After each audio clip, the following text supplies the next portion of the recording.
दुनिया की सबसे बहादुर, ईमानदार, जिम्मेदार और समझदार समाज के रूप में विश्व प्रसिद्ध जाट समाज का ये ऐतिहासिक महाकुंभ है। जोरदार तालियों के साथ डॉक्टर सतीश पूनिया जी का अभिनंदन। पूरा सदन दोनों हाथों की तालियों से राजस्थान के उदयमान भविष्य का अभिनंदन। अभी ये पूरी दुनिया को पता लग गया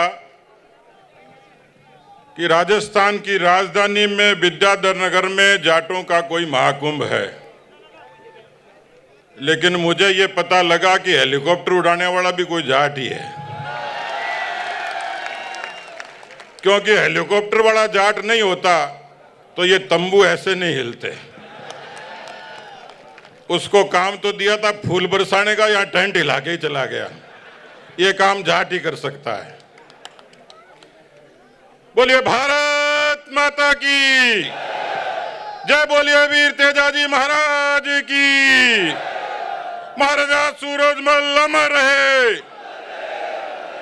महाराजा सूरजमल अमर रहे, सरदार भगत सिंह अमर रहे।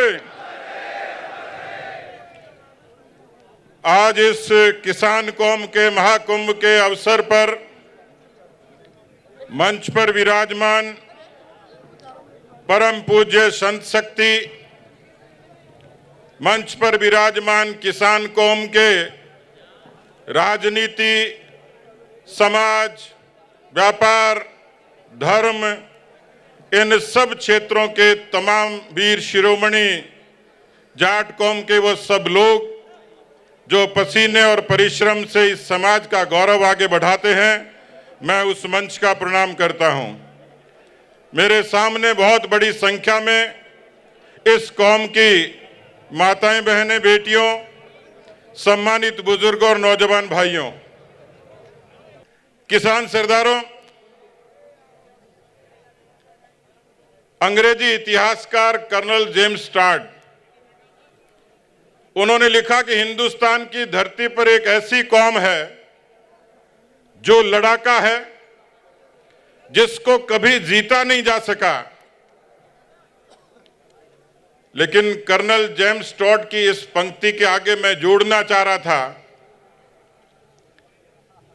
कि इस धरती पर जब किसान का, जाट का पसीना गिरता है तो यह धरती अन्नपूर्णा बनती है, और उस किसान कौम में कोख में पैदा होकर कोई नौजवान सीमा पर लड़ता है तो इस भारत मां की आन बान शान की रक्षा होती है। इस देश की वीरता का इतिहास,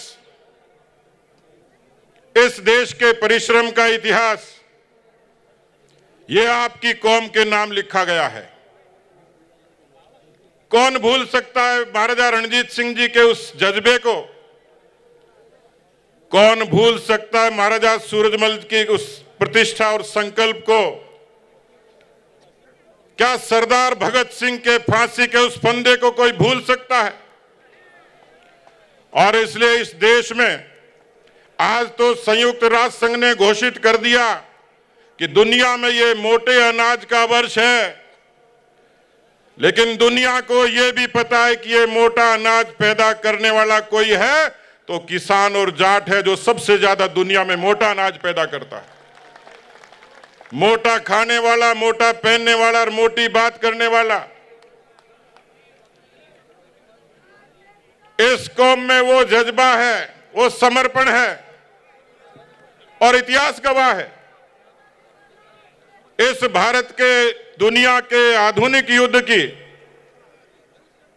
एक लड़ाई लड़ी गई जिसको कारगिल युद्ध का नाम दिया गया। इतिहास गवाह है कि दुश्मन चोटी पर खड़ा था, भारत के जांबाज नीचे धरती से लड़ रहे थे। मुझे सौभाग्य मिला उस तहसील में, गांव में पैदा होने का। मैं उन शहीदों की अंत्येष्टियों में जाता था, उन जाट शूरवीरों की अंत्येष्टियों में जाता था। मेरा सीना गर्व से चौड़ा हो जाता था जब मैं उनकी छातियां देखता था। एक भी बेटे के पीठ में गोली नहीं थी, तमाम के छाती पर गोलियां होती थी।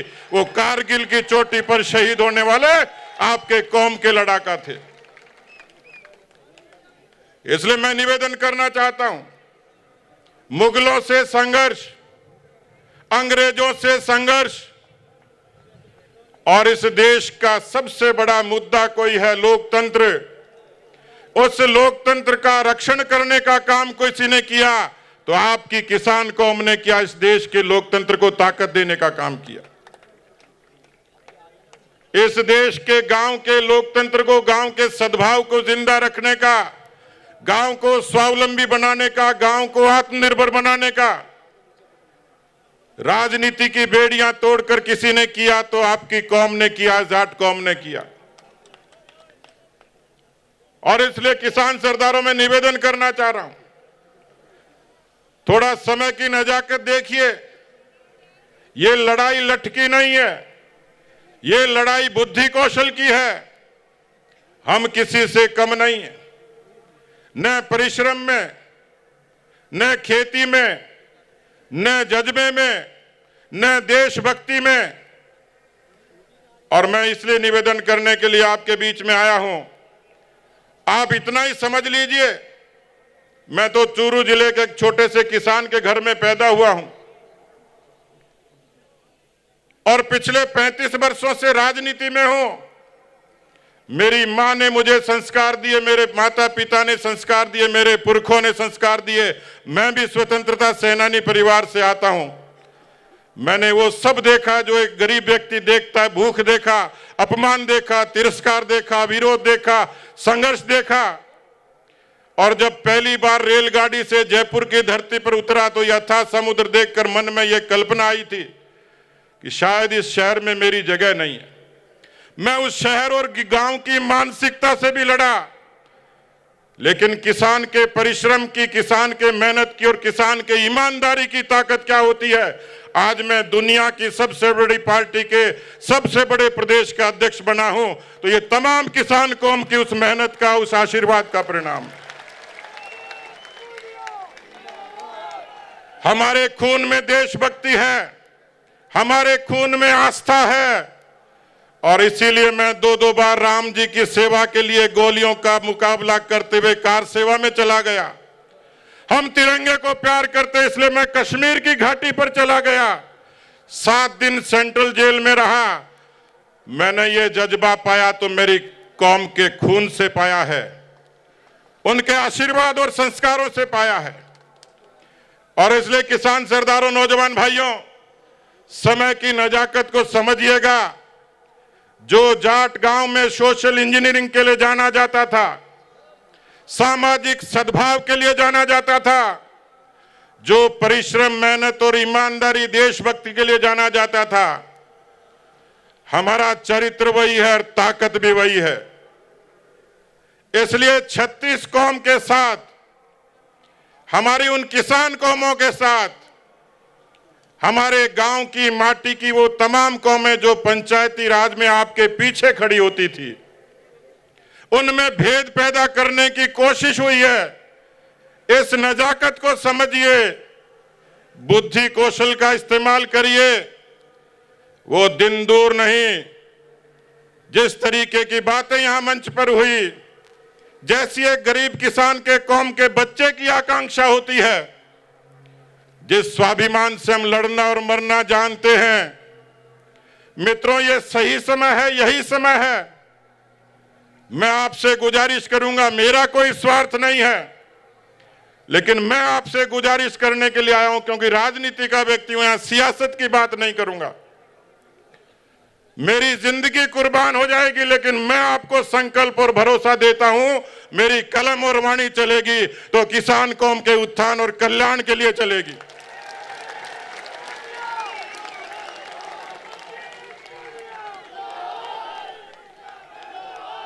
इसलिए मैं आपसे निवेदन करने के लिए आया हूं। समय बदल गया।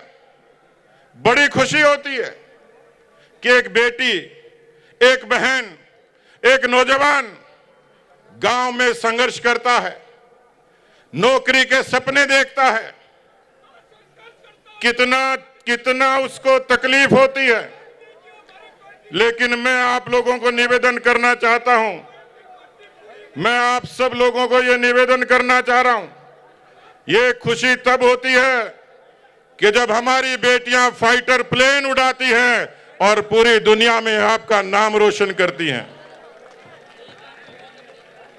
हमारे यहां कहा जाता है, हालांकि आप सब लोगों ने कुरीतियों से भी संघर्ष किया है, आप सब लोगों ने नवाचार को भी अपनाया है, लेकिन अभी भी समाज में जो कुरीतियां हैं उनको ठोकर मारिए।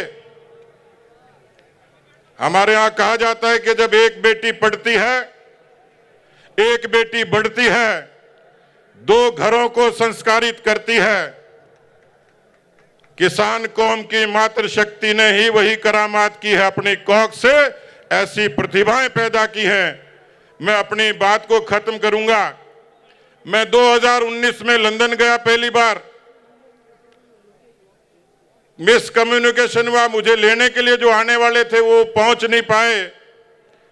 मैं विदेश की धरती पर पहली बार गया, मुझे घबराहट भी थी। इतने में से मैंने एक देखा कि एक नौजवान एक गुलदस्ता लेके मेरी तरफ बढ़ा। उसने अपना परिचय दिया, गुलदस्ता दिया, ये कहा कि लंदन में आपका स्वागत है। मैंने कहा भाई कौन हो? वो झुंझुनू जिले का जाट था जो किसी एमएनसी में नौकरी करता था, जिसने मुझे वहां स्वीकार किया। हम किसी से कम नहीं हैं, इसलिए आपके बारे में कवि ने कहा है, जब हम उछलते हैं तो आसमां उछलता है, जब हम उछलते हैं तो आसमां उछलता है, जब हम मचलते हैं तो तूफान मचल उठते हैं।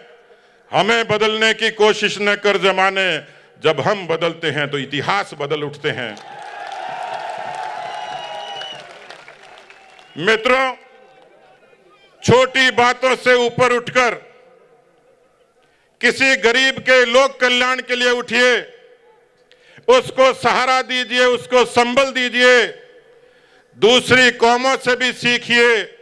मैं इतना ही निवेदन करूंगा कि ये सदी आपका इंतजार कर रही है। हम सब लोग मिलकर एक ताकत बनकर इस समाज और देश में अपनी प्रतिष्ठा को, कौम के सम्मान को आगे बढ़ाएंगे। बहुत बहुत धन्यवाद। जय हिंद, जय भारत।